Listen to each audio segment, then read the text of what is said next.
Ethan Cole never thought betrayal would come with a smile. But that night, as he stood frozen in the dim light of their penthouse kitchen, he read the message glowing on Vera's phone. Last night was unforgettable. Can't wait for Sunday. His hands trembled. His breath caught in his throat. The woman he had built an empire beside, the woman whose art he had funded, whose hand he had held at galas and through sleepless nights, had been sharing herself, her body, her laughter, her secrets, with another man, and not just any man. Cassian Holt, a man Ethan had once shaken hands with at a charity auction, thinking nothing of the fleeting touch. In that moment, Ethan felt something rupture inside him, not just his marriage, but his sense of identity. How do you look in the mirror when you realize the life you built was a lie? How do you protect a daughter from the fallout of two people's selfishness? Ethan would soon learn that some betrayals don't just end love, they ignite a quiet war. Before we dive into today's story, take a moment to share where you're watching from. We love seeing how our stories bring people together from every corner of the world. Your thoughts and comments are what make this community so special, and we're truly grateful to have you here. If you haven't already, don't forget to hit that subscribe button and turn on notifications so you never miss a new story filled with drama, resilience, and unexpected twists. Now, settle in, get comfortable, and maybe grab your favorite drink, because this is a tale you won't want to miss. Let's get started. Ethan Cole had spent years mastering the art of control. In the glittering towers of Manhattan's Upper East Side, his name was synonymous with success, a real estate developer whose projects shaped skylines, a man whose reputation preceded him in boardrooms and at gala tables alike. To the outside world, Ethan had it all: a billion-dollar empire, a daughter adored, and a wife who was, by all appearances, his equal in every way. But tonight, none of that mattered. It was just after midnight, and Ethan stood alone in his penthouse kitchen, the cold marble floor beneath his bare feet, the hum of the refrigerator the only sound in the cavernous space. His hand hovered over the glowing phone Vera had left on the counter, unlocked carelessly, as if she'd wanted him to see. Last night was unforgettable. Can't wait for Sunday. His chest tightened as he read it again and again, the words blurring on the screen. Vera Fontaine, his wife of 9 years, the woman who had once kissed him like the world outside their bedroom didn't exist, had sent this message, and worse, it hadn't been meant for him. A rush of nausea curled in Ethan's stomach. His hands, always steady at board meetings and public negotiations, shook now as they gripped the edge of the countertop. He squeezed his eyes shut, trying to push away the image. Vera, her low laugh in the gallery, the touch of her hand on a wine glass, the tilt of her head when she talked about late donor meetings. The signs had been there, but Ethan had ignored them. He had told himself she was just stressed, that they both were, that marriages went through phases, especially when they were raising a child, running separate empires, constantly surrounded by people who wanted something from them. He had offered weekends away. He had asked for counseling. Vera had smiled coolly, patted his arm, and murmured, "You're overthinking again, Ethan." But this was no overthinking. His eyes drifted to the staircase where, just down the hall, their daughter lay sleeping. 7 years old, bright-eyed, and already so much like her mother in charm and presence. Ethan's stomach twisted at the thought. What would this do to her? What would happen when the polished world they had so carefully curated cracked apart? The weight of it was crushing, but even heavier was the realization that, at some point, Vera had stopped pretending to care. The next morning, over coffee, Ethan tried to find his opening. Vera was in a silk robe, scrolling through emails, her hair swept into an elegant, effortless bun. She looked up only briefly when he set her mug down. "We should talk," Ethan began, keeping his voice steady. She glanced up, brows arching slightly. "About?" He hesitated. This was it. The moment to throw the phone on the table, demand answers, blow it all open. Instead, his mouth went dry. About us. Vera gave a soft, almost amused smile. Ethan, please, we've been over this. Her phone buzzed beside her. She didn't look at it. We can fix this, he tried again. We used to be… Ethan, she interrupted gently. You're spiraling. You work too much. You worry too much. And honestly, you've been distant for a long time. The words landed like small, precise cuts. His hands tightened around his coffee mug. You've been gone too, he said quietly. She let out a breath, setting her phone down, finally meeting his eyes. Look, I love you, but you can't control everything. You want to fix me. Fix us. Fix the whole world. Maybe you should just let go a little. Let go. Let go of what? Let go of the life they had built.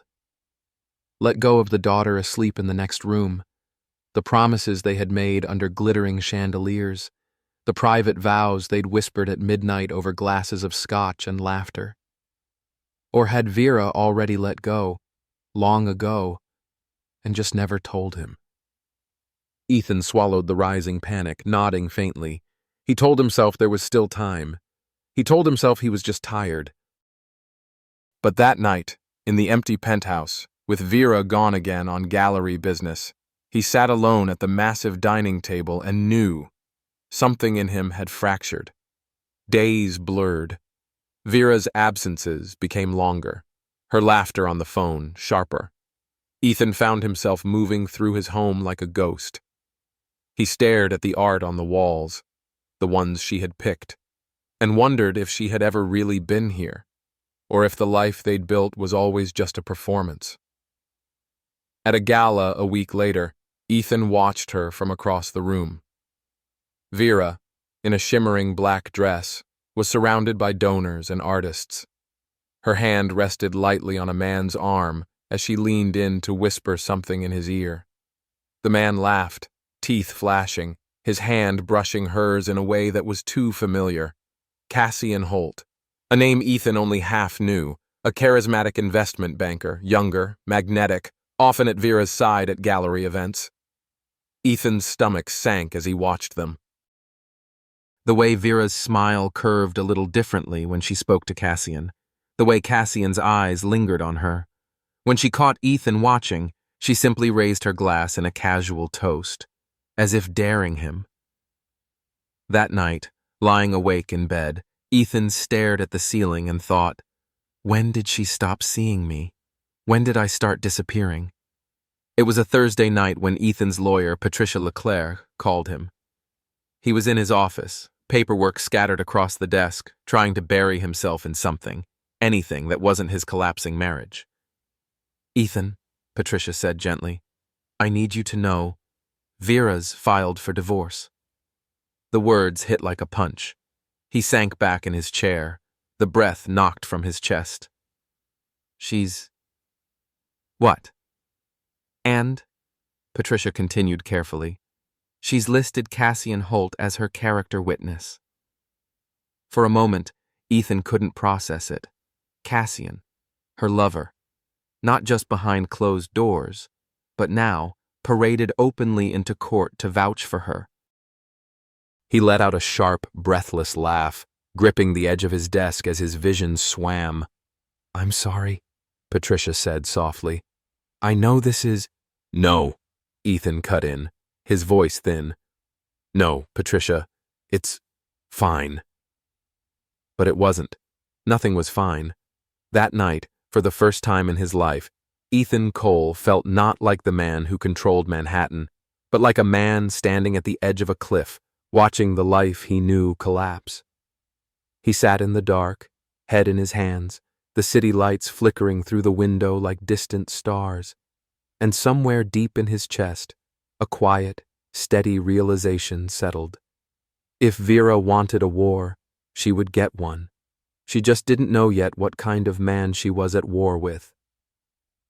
Before we dive into today's story, take a moment to share where you're watching from. We love seeing how our stories bring people together from every corner of the world. Your thoughts and comments are what make this community so special, and we're truly grateful to have you here. If you haven't already, don't forget to hit that subscribe button and turn on notifications so you never miss a new story filled with drama, resilience, and unexpected twists. Now settle in, get comfortable, and maybe grab your favorite drink because this is a tale you won't want to miss. Let's get started. Ethan Cole had always believed that nothing in life truly blindsided you. There were signals, tremors, tiny shifts in the air before the quake hit. The problem wasn't that people didn't notice. It was that they didn't want to. That night, 3 weeks before the court date, Ethan sat across from Patricia Leclerc in her sleek Madison Avenue office, staring at the polished mahogany table. Outside, the city pulsed with the usual restlessness. Flashing headlights, muted horns, the blurred lights of the skyline. Inside, everything was still. Patricia's voice was low and steady, the kind of tone people used when delivering news they knew would land like a knife. Vera has listed Cassian Holt as a character witness. For a moment, the words didn't register. Ethan blinked slowly, watching Patricia fold her hands neatly on the table. Cassian Holt. The name sat between them like a taunt, a slap, a cruel joke. He'd seen the man a dozen times, maybe more. The tall, confident banker who always had an arm casually draped over the back of Vera's chair at gallery events, who always laughed a little too easily at her jokes, who held her gaze just a little too long. But this wasn't whispers behind closed doors or private texts in the dark. This was Vera walking into court with her lover at her side, daring Ethan to flinch, daring him to break. He gave a short, breathless laugh, shaking his head as his fingers dug into the arm of the chair. Patricia watched him carefully, a flicker of concern in her eyes. "Are you okay?" Ethan lifted his gaze, a faint, tight smile on his face. "No," he said softly. "But I will be." That night, the penthouse felt colder than usual. Ethan sat in his office, the city lights cutting long shadows across the floor. He stared at his laptop screen, the glow of a blank Google search reflecting in his eyes. Cassian Holt. With a few clicks, the page filled with images and headlines. Cassian at charity galas, Cassian on the cover of finance magazines, Cassian shaking hands with politicians, arm in arm with clients, laughing, shining, admired. And beside him, in some of the photos, was a woman Ethan didn't recognize at first. Alina Holt. She was understated, in simple, elegant dresses, often standing slightly behind Cassian, sometimes holding the hands of their 2 young daughters. A neuroscientist, Ethan soon discovered, with her own quiet list of accomplishments. Not the kind of woman who fought for camera flashes, not the kind of woman who, judging by her gentle smile, had any idea her life was about to detonate. Ethan leaned back in his chair, running a hand through his hair. His heart pounded in his ears. He could stay silent. He could let Vera and Cassian parade into court, paint him as the cold, inattentive husband, let them spin their lies, take half his company, take his daughter. Or he could pull the rug out from under them. His thumb hovered over the message button on Alina's public profile. His stomach twisted. Would he destroy her world to save his own? The thought hit him like a wave, pulling at the last bit of certainty he had. But then he thought of his daughter, asleep down the hall, thought of the sleepless nights, the gaslighting, the way Vera had looked him in the eye and told him he was imagining things. He typed, "I think we need to talk about our spouses." He hit send. The call came faster than he expected. Ethan picked up on the first ring, his voice rough from hours of silence. "Hello? Hi." The voice on the other end was soft, trembling. This is Alina. Ethan let out a slow breath, pressing his fingers to his eyes. Thank you for calling. They paused, both strangers, both at the edge of something neither could fully see. I've suspected, Alina whispered. I couldn't prove it. Ethan's throat tightened. I can, he said quietly. They met the next afternoon at the Carlisle Hotel, in a lounge known for discretion. Ethan arrived first, dressed sharply but feeling raw underneath. His hands stayed folded in front of him on the table, knuckles tight, breath shallow. Alina arrived in a beige coat, her dark hair swept back, her eyes tired but determined. She spotted him instantly and walked over without hesitation. They sat. For a moment, neither spoke.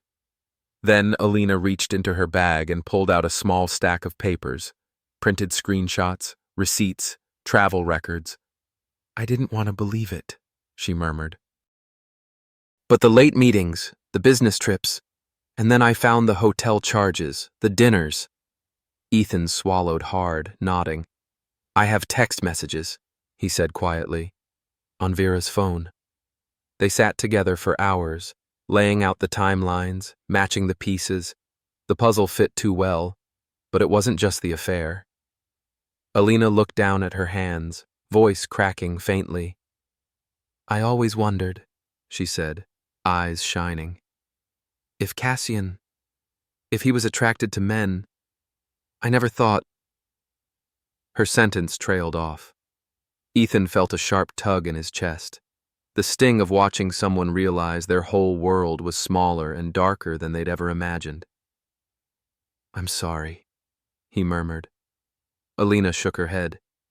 I just want the truth, she whispered.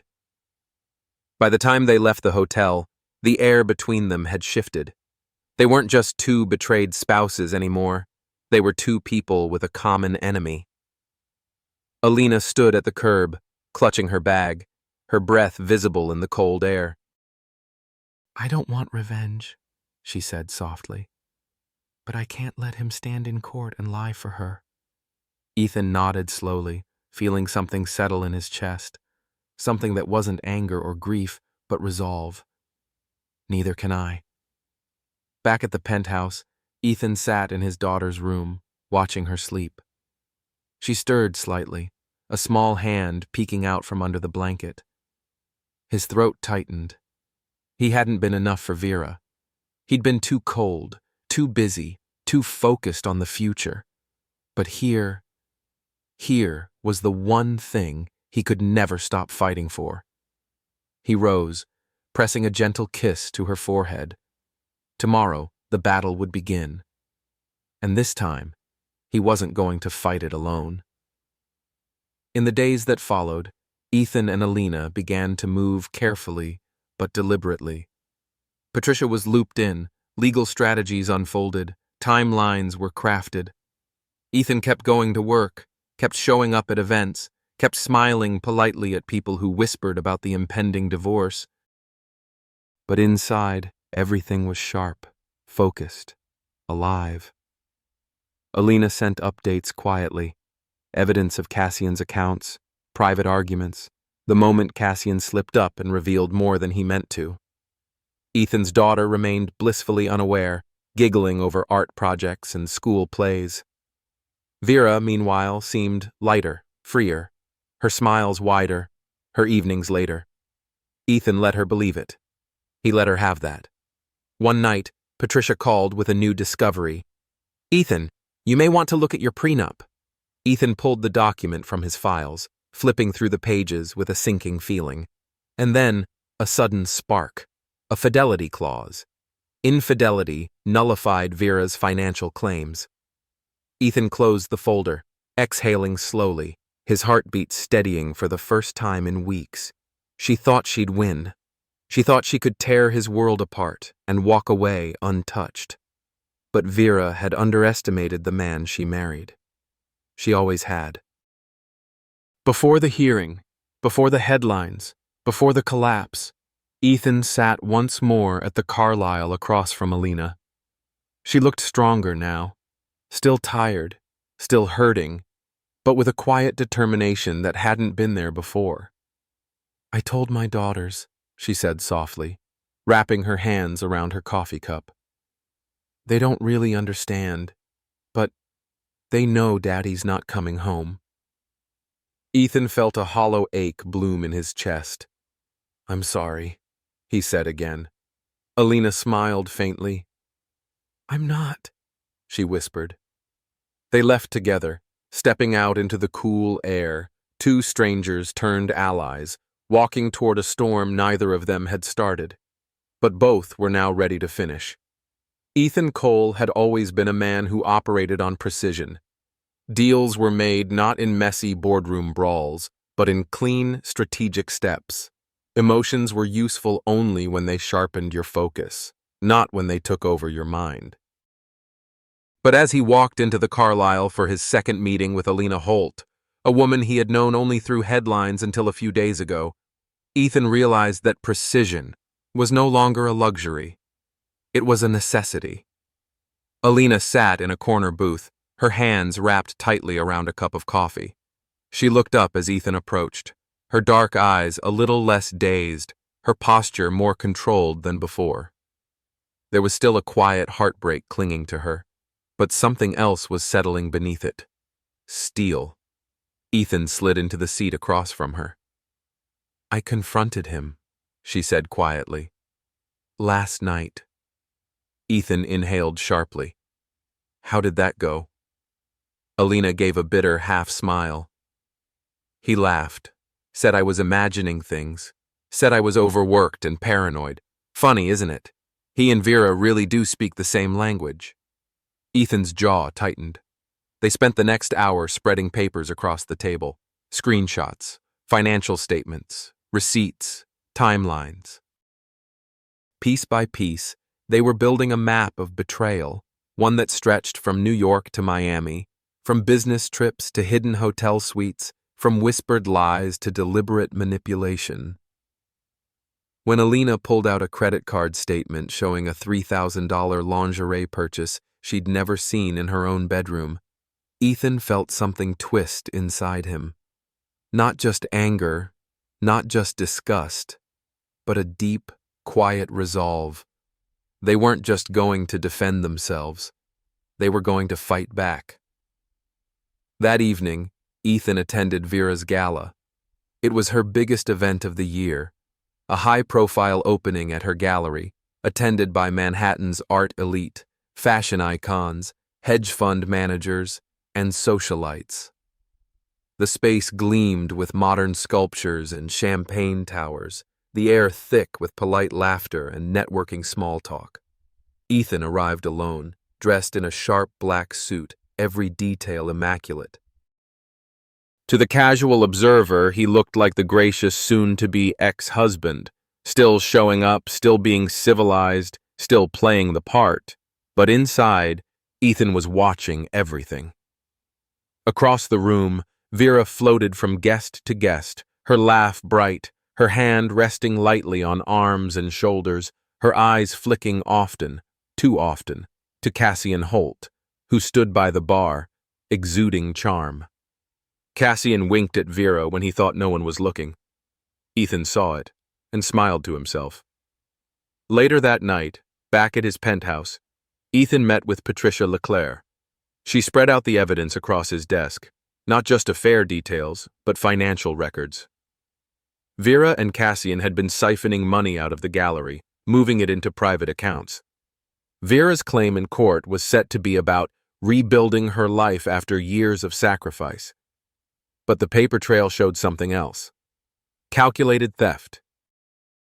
"You realize," Patricia said, tapping the prenup clause with a pen, "if we prove infidelity, her asset claims collapse." Ethan leaned back, exhaling slowly. "I realize." Alina's messages came in late at night now. Photos of Cassian leaving their apartment with duffel bags, records of sudden wire transfers, snippets of arguments she overheard through closed doors.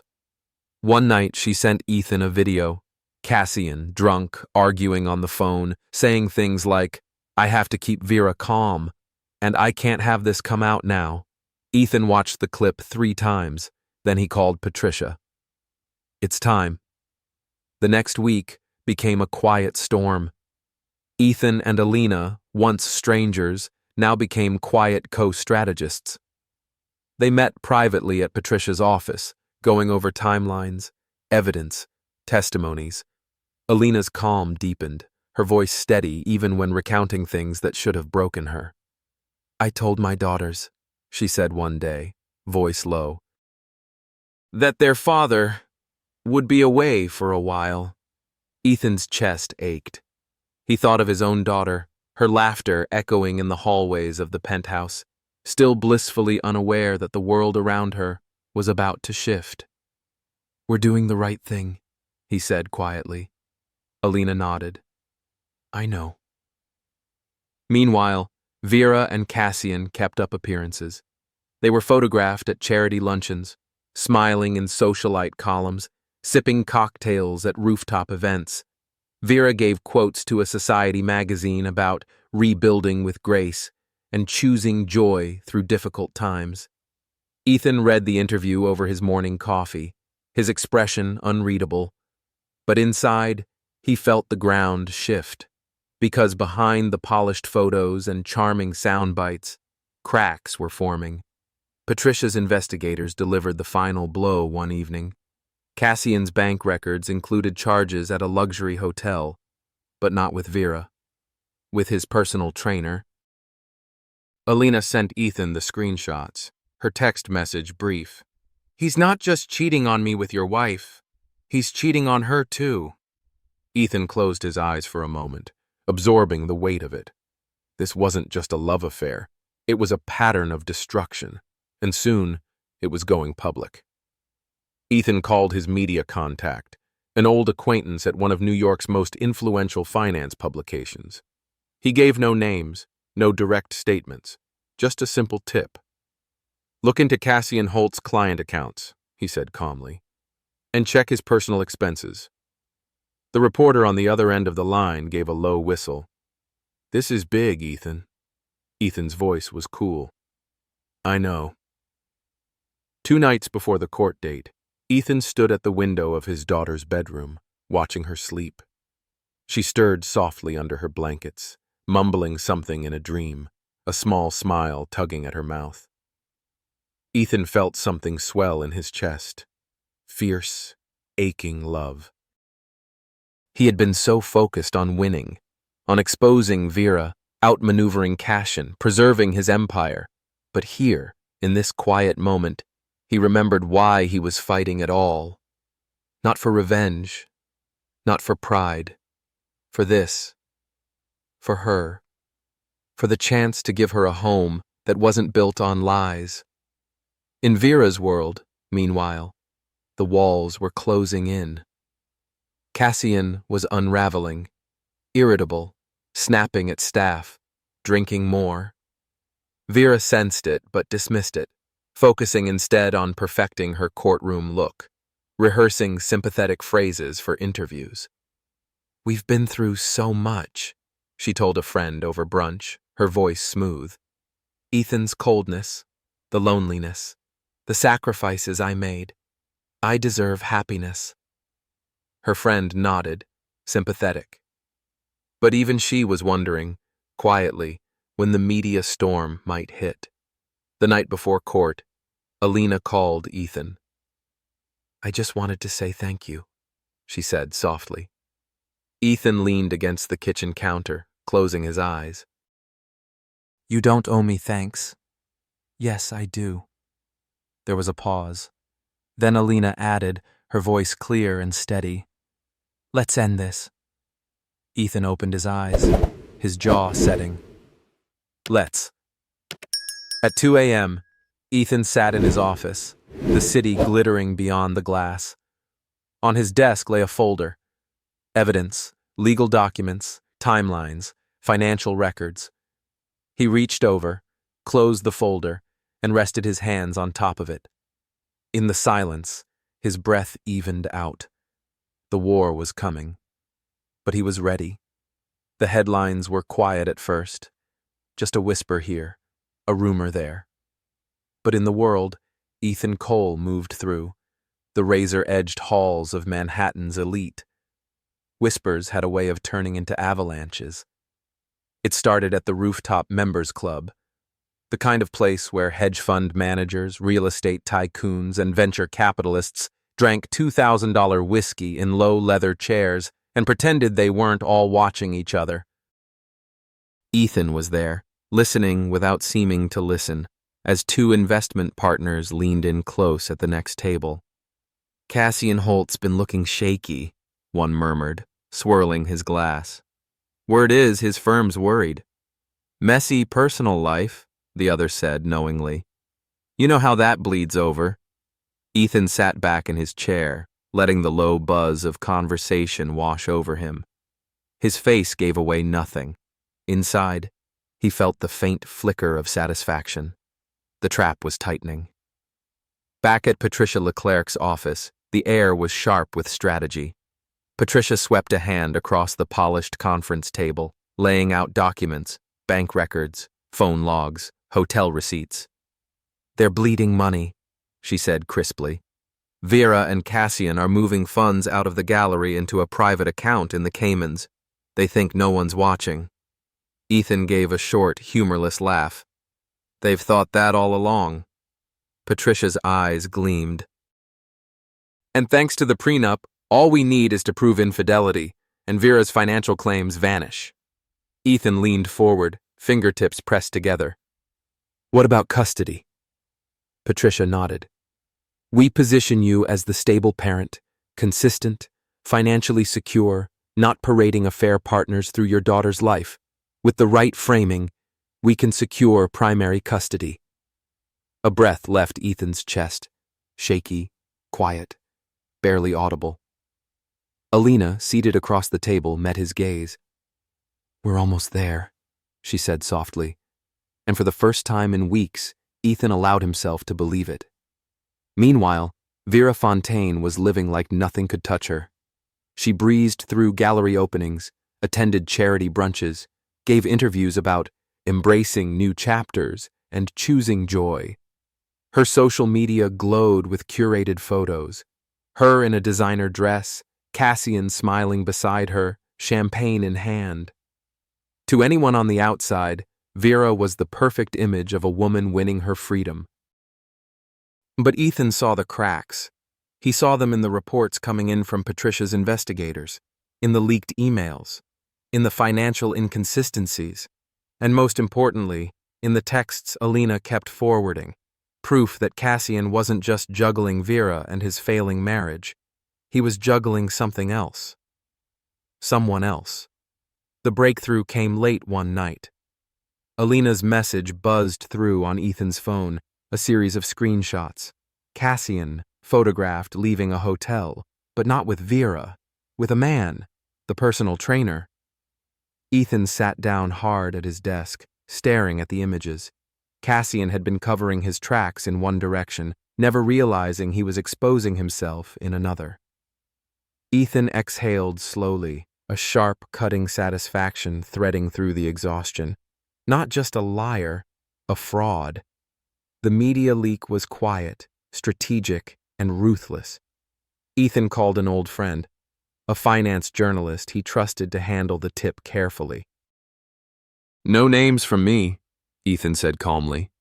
"But Cassian Holt's client accounts aren't as clean as they look, and neither is his personal life." There was a beat of silence. "Ethan," the journalist said slowly, "this is going to hit hard." Ethan's jaw tightened. "I know." While the media storm built behind the scenes, Ethan focused on what mattered most. At home, he kept his routine steady. School drop-offs, breakfast at the kitchen counter, bedtime stories. His daughter clung to his arm when he tucked her in at night, murmuring, "Daddy, you're not going anywhere, right?" "Never," Ethan whispered into her hair. He kissed her forehead, stood in her doorway, and watched her breathe. Whatever happened in court, whatever headlines broke. This was the anchor. This was the reason. Alina was changing, too. The soft-voiced woman Ethan had met that first day at the Carlisle was still there, but she was sharper now. Her messages were concise. Her voice on calls was calm. She moved through the legal meetings with a kind of quiet power that hadn't been there before. At one point, sitting across from her at Patricia's office, Ethan caught himself watching her. "I'm sorry," he said suddenly, "that we met like this." Alina gave him a small, tired smile. "I'm not," she said softly. "At least now, someone's telling me the truth." Vera, for her part, seemed oblivious. Or maybe she was just playing the part she'd played for years. She rehearsed her courtroom wardrobe like she was preparing for a Vogue spread.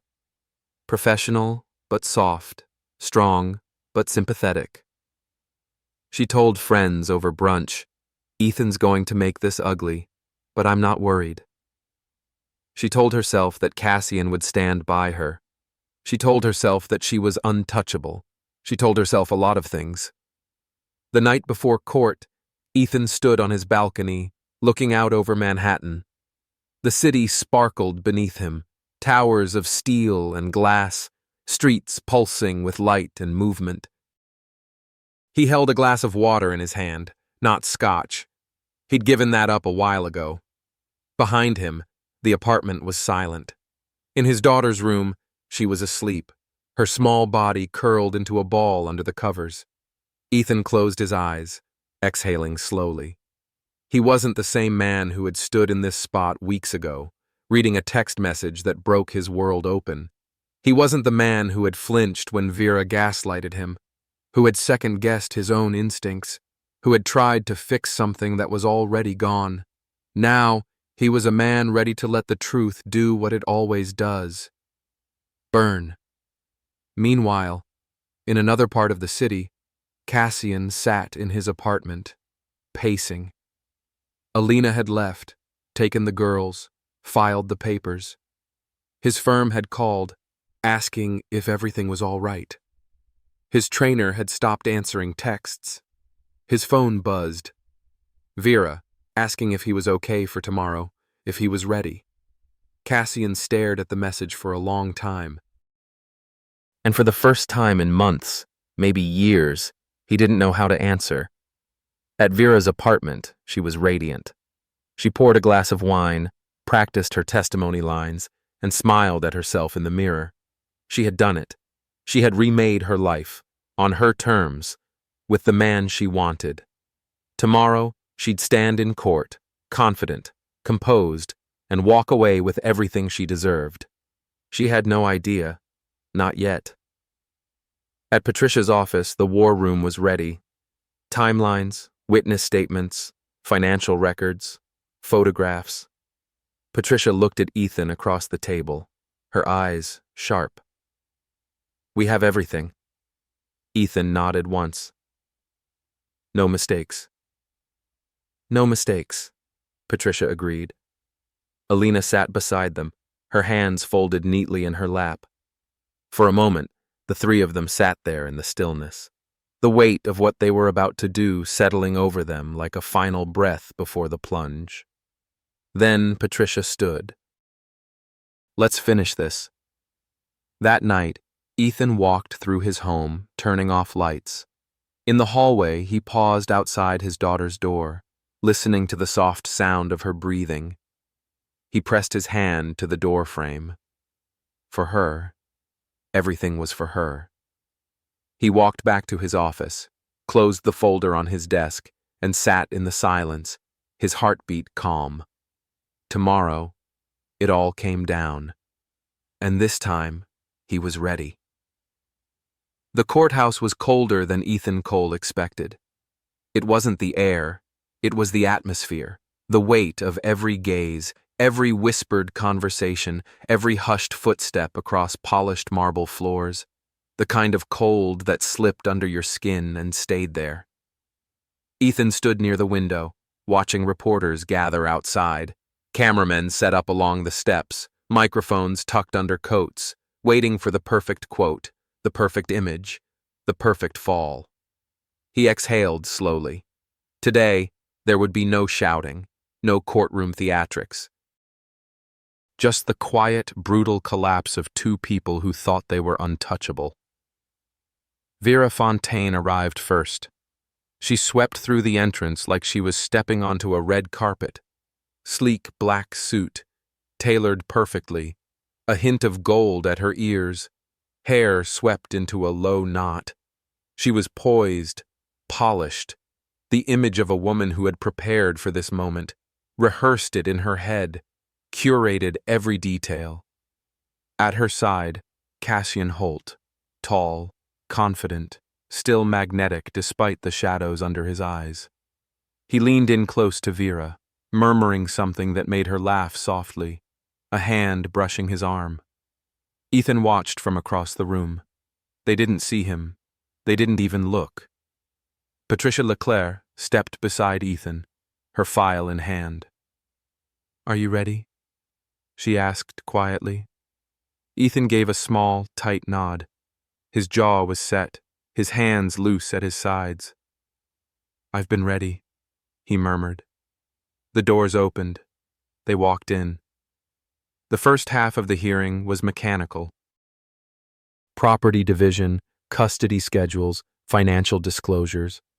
Vera's attorney painted a careful picture. Vera, the supportive wife, sidelined by Ethan's work obsession, left lonely in a marriage where she was nothing but an accessory. She'd sacrificed, they said. She'd put her career second. She deserved to leave with security. Vera sat, shoulders back, eyes glistening faintly. The picture of composure, of graceful heartbreak. Cassian sat behind her, nodding slightly, offering quiet, visible support. Ethan sat still, watching, his face calm. He didn't flinch. He didn't look away. Then Patricia rose. "We'd like to call Mr. Cassian Holt to the stand." Cassian moved smoothly, his confidence visible in every step. He smiled politely at the judge, settled into the chair, and lifted his chin. He spoke well. He always had. "Vera is one of the most intelligent, compassionate, and honest women I've ever known," Cassian said smoothly. "She's been through so much in this marriage. She's handled it with grace." Vera looked down, blinking carefully, a hint of a smile at the corner of her mouth.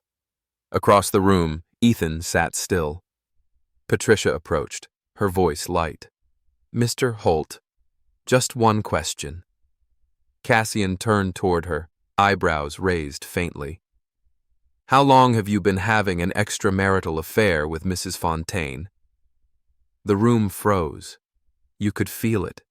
The sharp, breathless shift in the air, the tiny tremor that ran through the gallery, the way Vera's head snapped up, eyes wide. Cassian opened his mouth, closed it, looked at Vera, looked at Alina, seated behind Patricia, calm, composed, watching him with a quiet, steady gaze, looked at Ethan, swallowed. 8 months. He said quietly. Vera inhaled sharply, color draining from her face. Alina walked to the stand. Her steps were soft, but her presence filled the room. She spoke calmly. About the lies, the late nights, the credit card charges, the gaslighting, the private discoveries, the heartbreak of telling her daughters that their father wasn't coming home. When Patricia asked if she hated Vera, Alina's voice was clear. "I don't hate her. I pity her." She turned slightly, meeting Vera's gaze. "Because anyone who destroys 2 families to feel important will never understand what real love is." Vera's face crumpled, just slightly, just enough for the mask to crack. Cassian sat frozen, staring at the floor. Patricia laid out the financials next. The transfers, the hidden accounts, the offshore movement of funds. And then, quietly, the prenup. The judge leaned forward, reading carefully. In the end, it was clear. Vera forfeited all asset claims. Ethan kept his business, his properties, his accounts. And then came custody. Primary to Ethan. Vera. Visitation. Ethan felt his breath hitch for the first time that day. He closed his eyes, just for a moment, letting it sink in. He had won.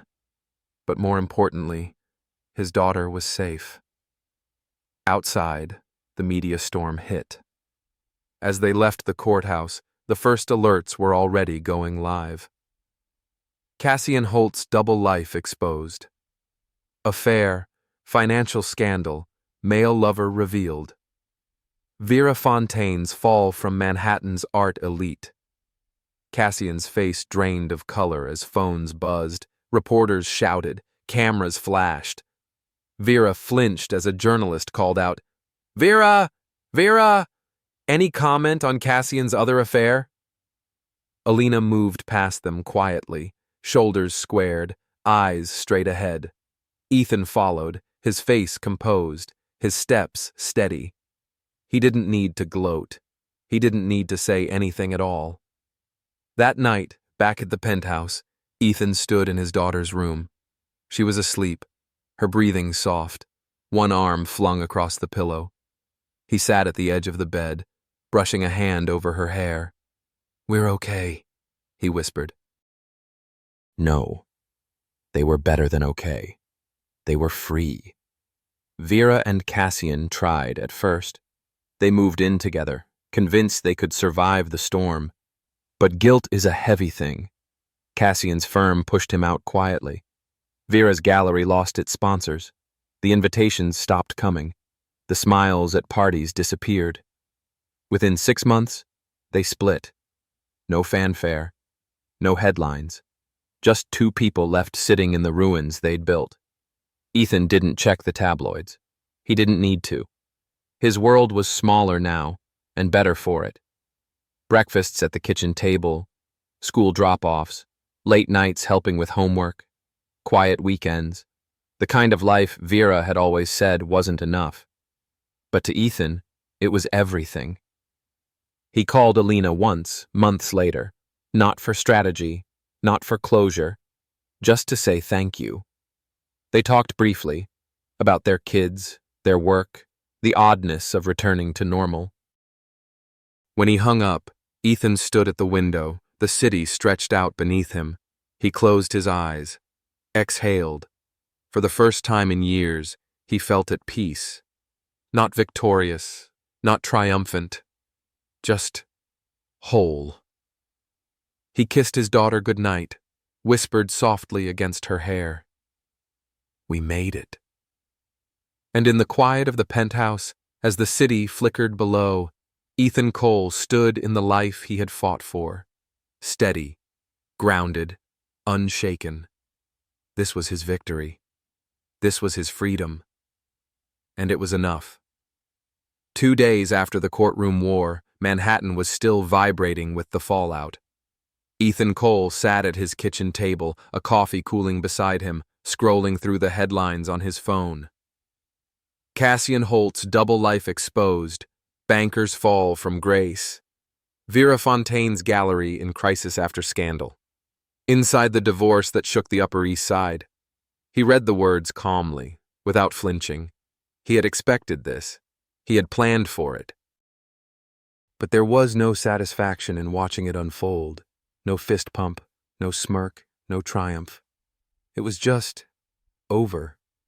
Across the table, his daughter ate cereal, her legs swinging under the chair, chattering about a school project. Ethan focused on her face, nodding, smiling, anchoring himself in this moment. The normalcy he had fought to protect. This was what mattered. Not the headlines, not the whispers. This. Across town, the storm hit Vera Fontaine hard. At first, she tried to salvage it. She called her gallery donors, offering careful explanations. The media exaggerated.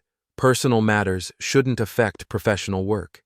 She attended events, smiled for cameras, gave brief, controlled quotes. "I'm focused on my next chapter, on growth, on healing." But behind closed doors, the cracks widened. Sponsors pulled out quietly, their names disappearing from gallery walls. Upcoming artists withdrew from shows, unwilling to be associated with the scandal. High-profile collectors stopped returning calls. And when Vera reached out to Cassian, looking for reassurance, for a partner in the storm, she found a man unraveling. Cassian was drowning. His investment firm had asked for his resignation, citing reputational concerns. Clients vanished, friends ghosted. And worse, his trainer, the man whose name had surfaced in the media as his hidden lover, had cut ties publicly, embarrassed and humiliated. Cassian's charm, his greatest weapon, no longer worked. He and Vera tried, at first, to hold each other up. They moved into a smaller apartment, talked about starting over, told themselves they'd survive this. But in the quiet, away from the cameras, guilt curdled into resentment. They fought, blamed, broke. Within 6 months, they ended. No press statement, no interviews, just silence. For Alina Holt, the aftermath was bittersweet. She finalized her divorce quietly, shielding her daughters from as much media attention as she could. She returned to work, not to bury herself in distraction, but to reclaim a part of her life that had always been hers, long before Cassian's betrayals. She and Ethan spoke occasionally, brief calls, texts, updates. There was no romance between them, no emotional rebound, just mutual respect, the kind that comes from having walked through fire side by side. When Alina called Ethan one afternoon, her voice was lighter. "We're okay," she said simply. Ethan smiled softly. "So are we." One evening, Ethan stood at his penthouse window, watching the city spread out beneath him. It wasn't triumph he felt, not revenge. It was relief.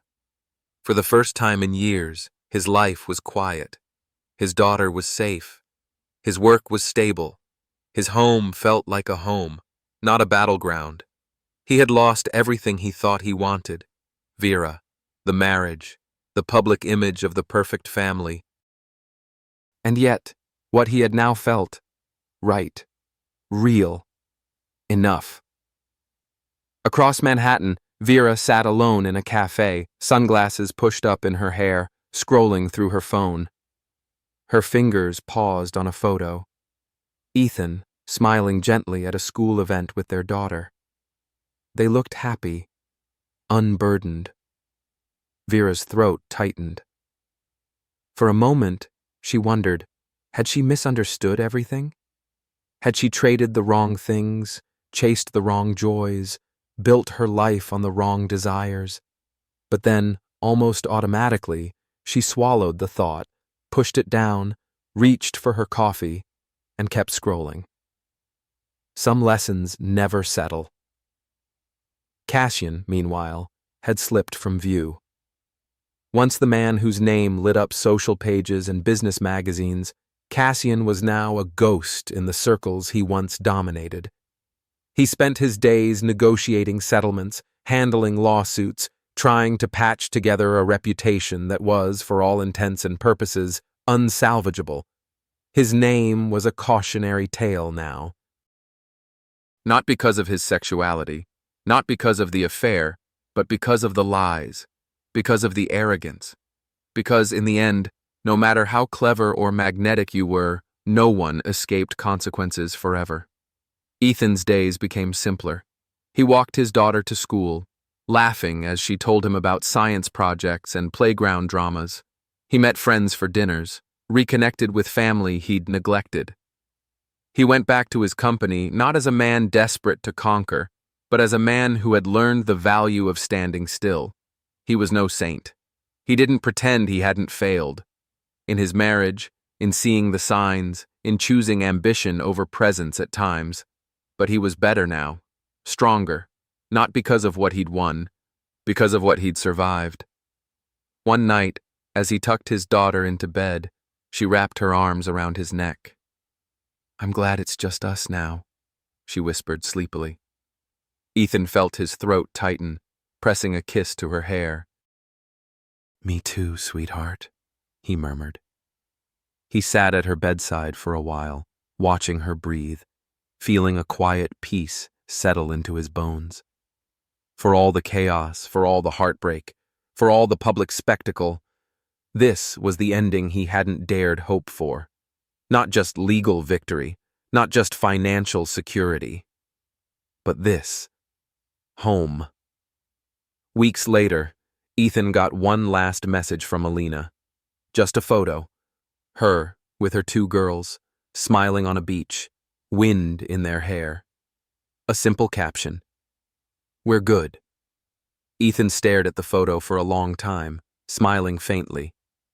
Then he put his phone down, stepped onto his balcony, and let the cool night air fill his lungs.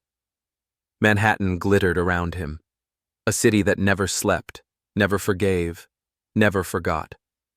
But tonight, it was just a city. No battlefield, no opponent, just a place. And Ethan, he was just a man who had lost and won, and walked through hell to find the life waiting quietly on the other side. He closed his eyes, exhaled, and let it go. The city lights stretched out like a river of stars beneath Ethan Cole's penthouse window. He stood silently, glass of water in hand, watching the slow pulse of New York's heartbeat. Taxis weaving through streets, distant sirens, the faint glow of neon signs advertising late-night diners and theaters. The world below moved on, indifferent to the battles fought in boardrooms and courtrooms, to the lives that had unraveled and been rebuilt behind closed doors. Ethan thought of all that had passed, the betrayals, the heartbreak, the long nights when hope felt like a distant flicker. But tonight, there was peace. He moved through the apartment quietly, the rooms echoing with memories. The living room where he'd entertained clients and friends, the kitchen where he'd once shared breakfasts with Vera, now filled with sunlight streaming through tall windows. He paused outside the door to his daughter's room. Inside, she slept, peaceful and unaware of the chaos that had surrounded her family. Her small chest rose and fell with steady breaths, her soft hair spread across the pillow like a golden halo. Ethan smiled softly, stepping inside.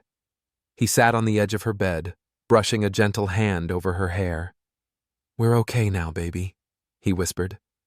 She stirred slightly but did not wake. Ethan felt a weight lift from his shoulders, the heavy burden of fighting, of fear, of uncertainty. He thought back to the first time he had suspected Vera's betrayal. The text messages, the stolen moments, the betrayal that had torn his world apart. How he had tried to hold everything together, how the truth had burned away the lies. But he was still here, stronger, wiser, whole. He remembered Alina Holt, her quiet strength, the way she had stood by him not out of revenge, but out of shared pain and determination. They had rebuilt their lives side by side, two survivors who understood the cost of deceit. Vera and Cassian Holt, once the glittering couple of Manhattan's elite, were now shadows of their former selves, their names whispered in gossip columns, their reputations shattered beyond repair. Cassian lost not only his firm, but the trust of everyone who once admired him. Vera's gallery had closed, its walls empty, the echoes of their ambition faded. Ethan didn't celebrate their fall. He felt only a quiet resolve. They had made their choices. They had paid their price. Now, it was time to live. The days settled into a new rhythm. Ethan became the father he had always wanted to be, present, attentive, patient. He walked his daughter to school each morning, helped with homework, and attended every school play and recital. Their weekends were filled with laughter, parks, museums, and quiet dinners at home. The life they shared was far from perfect, but it was theirs, built on truth, love, and resilience. One evening, as Ethan tucked his daughter into bed, she looked up at him with wide eyes. "Daddy," she said softly, "are we going to be okay?" Ethan kissed her forehead, feeling the warmth of her trust. "We're more than okay," he replied. "We're better than okay." She smiled sleepily and closed her eyes. Ethan sat by her side for a moment longer, savoring the stillness. He thought of all he had lost, all he had fought for, and all he had gained. A life reclaimed, a future reclaimed, a love reclaimed. He stepped back into the living room, the city skyline shining through the windows. Ethan Cole was no longer the man who had lost everything.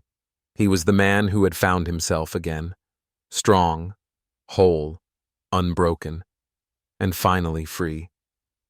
The journey through betrayal and loss is one many fear, yet few fully understand until it unfolds in their own lives.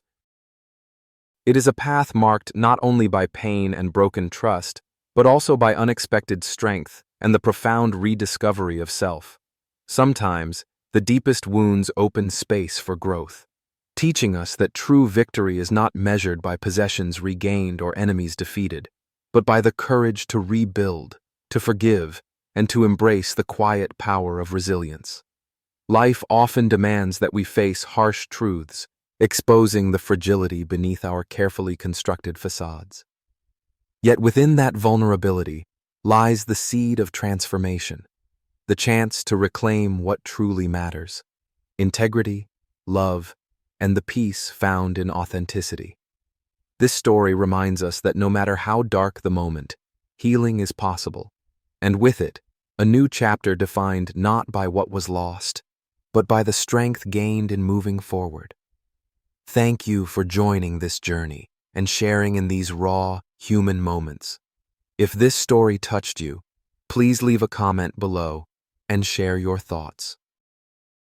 Don't forget to subscribe and turn on notifications so you never miss a story that explores the depths of life, love, and resilience. Your presence means everything,